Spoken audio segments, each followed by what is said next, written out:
Kardeşim, vatandaşların, halkının sonu ne olacak?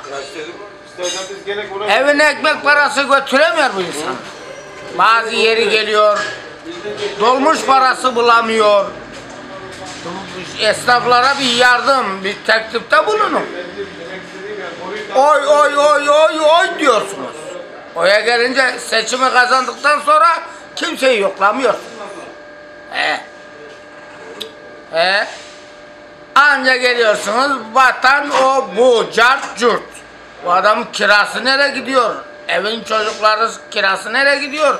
Ayağında terliği var mı? Babıcı var mı? Çocuğu okuyor mu? Kimse soran yok. Oy zamanında geldiler mi? Oy oy oy. Nalet olsun böylesi şey. 3 tane pul dağacaksın da 5 lira alacaksın da bekçi götünü sallıyor oralarda. Para isteyecek. Şey.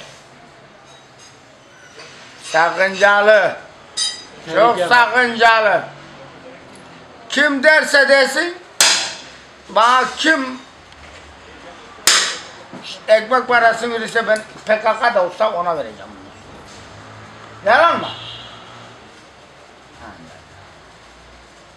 CHP'ymiş, MHP'ymiş, HDP'ymiş, oymuş. Oraya varıyor mu? Arkadaşa 5 kuruş, 5 milyon istiyor. Vermiyor. Yok adam aç. Tamam da eve giderken çocuklar demez ki adam aç. Esnaflık bitmiş. Piyasa bitmiş. Türkiye satılık. Türkiye satılık. Sanayiden bahset ya. Sanayide satılık. Ha. Yemin ederim bizden fazla şey var, Suriyeli var. Adamlar geldi, içeriye girdi, anamızı sikti, ortalığı karıştırdı amına. İyi ki götümüzde bank var da, bir şey yapamıyorlar. Ortalık kötü, kola kötü. Dayı, Allah'ını seveyim.